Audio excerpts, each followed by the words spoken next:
The Voice. Nice little bit of Kanye and Jay-Z there. Love it. We love it. Absolutely now, love it. Something else I absolutely love is a good, interesting topic, okay? And currently in El Studiario. Mate. That was real good Spanish right there. Your lingo. Who do we have? It's Mike from London360. And anyway, let's give a Westside shout out. Blah, blah, blah, blah, blah. Anyway. Appreciate that. And okay, London360, what's it all about? So basically, we're a youth-led news magazine show, and we air on the community channel every second Monday. So we do stories from media, entertainment, social issues, sport, anything really. So and part of this project is hip hop life lessons. Sounds good. Right, so hip hop life lessons. What you'll have a report that's going to come up in a second. What kind of things do you cover in it? Like, what's the main focuses of the report? Well, I'm looking at conscious rap. Okay. So back where the term originated from and where we're at today in hip hop. So I think we're at a funny place in not just rap but hip hop as a whole. Do you think there are any conscious rappers right now? Yeah, I think there are, but I think it's different to what it used to be. Do you know, there's a lot of interesting things that I heard in your report. So after when we listen to the report, we can have a real good talk about that, because I thought a lot of what you said was very interesting. Where is there the anything respect? In particular? What do you mean? Is it with these two? Oh yeah, innit? Everyone in the studio distracted me. Is there anything in particular that you want people to listen out for? Was there anything make sure you listen to this, because there's some really good interviews in there? I'm not sure to pinpoint one in particular. I'll just say whatever you're drawn to. Yeah. That's it. Alright, fair enough. Okay, so we're going to go into it now, so I hope you like it. Wicked. It's good. Do you want to do a... Actually, don't worry. Just, here we go. Yay!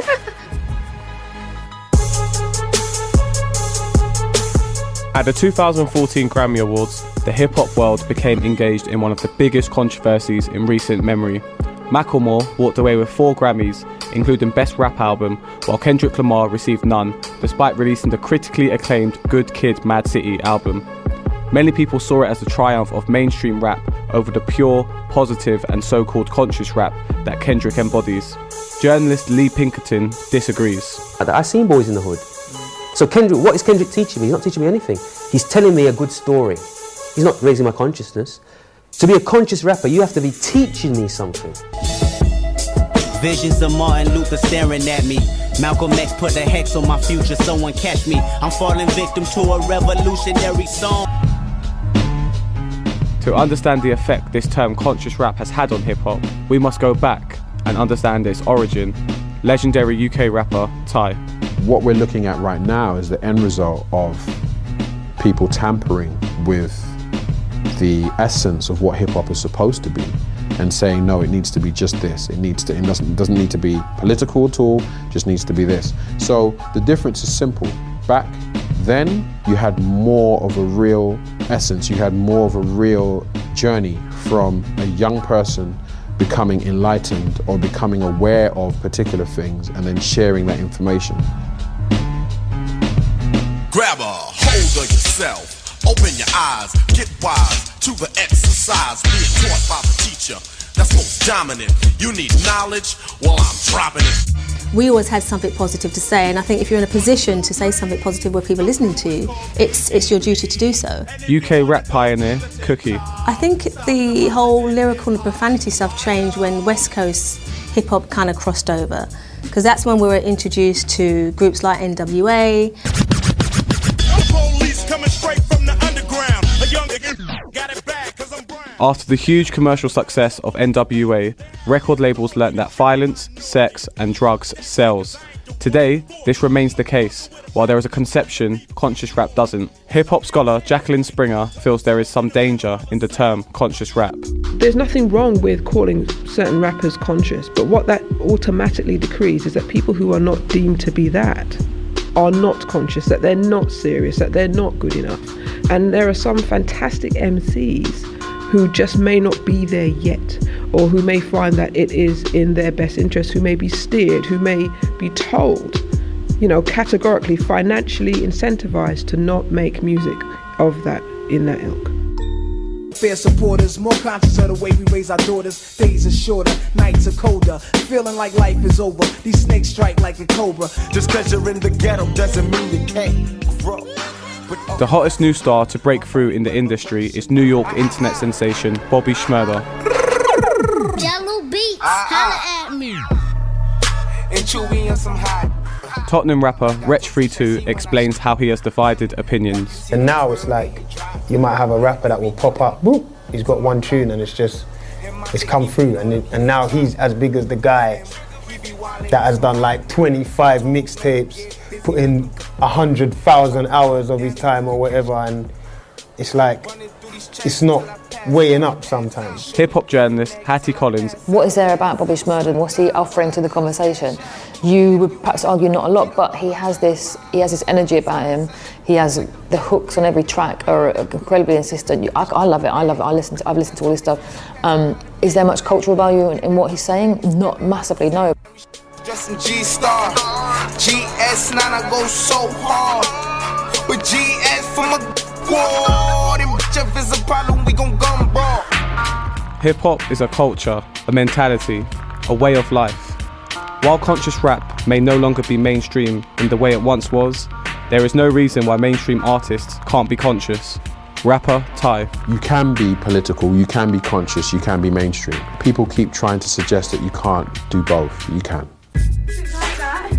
That was interesting. That was good. That was right. We have a lot of questions to ask you about what we just heard. Okay. Definitely. Now, first question is we'll just go in order of what came up. Okay. So why do you think it was like so controversial that Macklemore like won over Kendrick and at the Grammys? Well, to be honest with you, the Grammys are no stranger to controversies happening. Yeah. Like, I don't really think that a lot of the time, especially with the rap group section, the rightful winners don't normally win anyway. Okay. But this was this was one of the biggest examples that I've seen, because there's no way that was one of the best albums of the decade, let alone year. Yeah. So that was quite, and it's just the whole thing that Macklemore, I found his way of, it was a bit cheap what he was talking about. I thought, you know what I mean? Yeah, there's no substance. Okay, because like you see, like Kendrick, a lot of people in our generation, I guess, would consider, because obviously we know about like Tupac and Biggie and all those people, but Kendrick's like the one that's like significant. Not that they aren't significant, but he's like the one that's up like now. So that's who we would associate as conscious rap, but and relate to it. Yeah, but people in your report said that maybe he isn't such a conscious rapper, he's just a storyteller. Like, do you think what? I don't know. I would see him as a conscious rapper. I think he's more like, he is, but then again, he knows that he needs to sell albums, so he's got to talk about stuff. I know what you're saying. Yeah. I think how can I break it down? I think it's, as times have changed, so has the concept of conscious rap. Yeah, so that right. Now, like, information is very accessible to us. Like, we have the internet and we have Google and whatnot. Yeah. We didn't have that back then. Yeah. So it was your own, like, what happened to you. Yeah. So now, his consciousness is saying more about you as a person. Like, the art of peer pressure.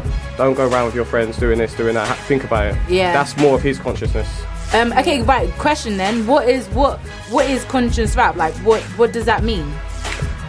Well, that's a good question. Lee, again in that package, Lee said that consciousness has to be something. I need to learn something from your music. I need to be more enlightened than before I listen to your track.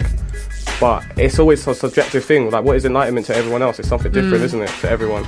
That's true. Alright, we're going to go into like this debate. That's always the debate that always happens. Okay, so old school versus new school. What do you? Wow, that's a big debate. Actually, do you know? Before I'll give you time to think about that. Yeah, okay? that's a big one. Wretch 32 raised a point where he was like, how people like Bobby Shmurda. He's catching body. Do you know what I mean?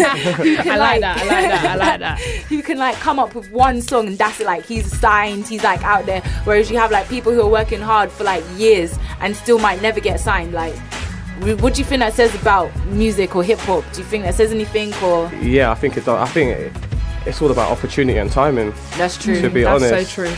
Because I'm not going to hate on Bobby Shmurda because he's having fun with it at the end of the day. You can tell he's having fun with making his music. It makes people feel good.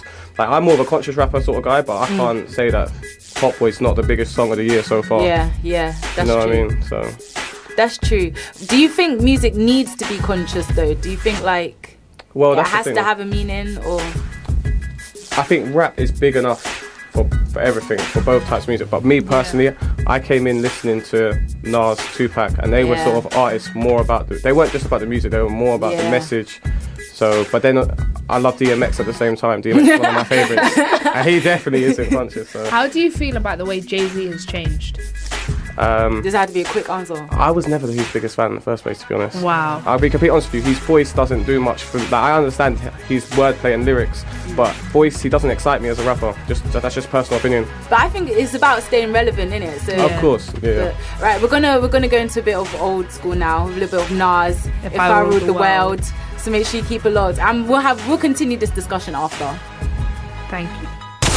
The Voice. Crank it up one time. Westside.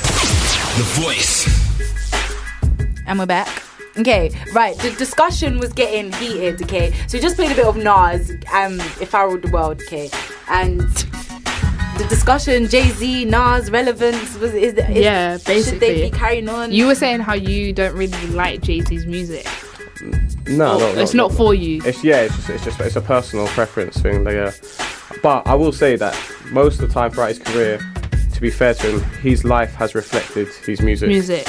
So he's been authentic to himself. Yeah. But it's just, I don't like his sound personally. I think over the time he's changed a lot as one of the artists, because he's went from, I think before it used to be about the lyrics, now it's more about the whole song. So he's working on the producing, he's working on the everything, like the promotion. He's not just thinking about the lyrics, the beat. He's like going deeper, I think. You know what I'm saying? I get what you're saying. I'm gonna be honest and say, you don't know. No, not that I don't know, but like, it's just, I don't know. I'm more, when I listen to a song, I just listen to a song, right? And if I like your flow, if I like the beat, then I like the flow and I like the beat. But if I don't, then I don't. I like some of Jay-Z's songs, I'm like, yeah. And like some of his lyrics, I'm like, yeah. But then other times, I'm just like, what are you saying? And just move on. But like a lot of them, just like what they were saying about how they found out that like money, sex, and stuff like that sells better. Like, that's all you hear in music these days anyway. Yeah, so you get the odd song that comes out and you have to deeply think about it. Yeah. I think an artist that does that very well, who can intertwine them and like still be, you know what I'm saying? J. Cole. Yeah. I agree with that. I think he's very like, he knows everything and he talks and his lyrics are so good. Personally, I think Chance the Rapper. I love a really, bit of really Chance. good. I love him. Love him. Right, okay, make sure you keep it locked. We can continue discussion or move on from discussion after these quick breaks. Whoop, whoop. The Voice. Go girl, it's your birthday. The birthday and the birthday. She needs to be stopped. And birthday and the birthday. Someone come help me, please. Who's gonna help you? Jesus. Hashtag where's the respect? Okay, right. Vote time. Okay. Should we carry on with our discussion of well, actually, do you have any more to say about Jay-Z and Chance the Rapper? Should we take it on a lighter note? Yeah. Right, let's go to the topic of today, which is where's the respect, okay? Can I have something? Actually, I have something to say which kind of links on from what we were talking about before, okay? I need to stop saying okay, so I'm gonna stop from now. Okay. I was just about to say okay. So we're talking about hip hop and conscious hip hop and stuff. Do you think that there's enough respect in hip hop culture for like, okay, in general, do you think there's enough respect? In general? Yeah. In general, I don't think there should be too much respect. You don't? I think that's where the whole... Like between rappers? Yeah, but there should be competitive respect. There should be respect up to a level. There should be like complete disrespect, but then there should be competitiveness at the same time. Like when Kendrick called them all out on that Control verse. Exactly. Like it was a disrespectful respect. Yeah, it was like, that's like I'm calling you out because you're banging, but like you better step to me. But you see the silence. I did what that about respect with women? Yeah, women. Yeah. Like all I want for my birthday is a big booty girl. Oreo. Like. I don't think, from my point of view, I feel like women are quite a little bit objectified about popping it and twerking it. And Gus, you're not involved. I'm joking. He's taking about. I tell you what. You literally have 10 seconds. Oh, okay. I thought he was gonna talk. You don't want to talk? Oh, you missed your opportunity. You could have been on radio. Oh, it's too late. Too late, It's too late. It's too late. It's too late. Too much respect.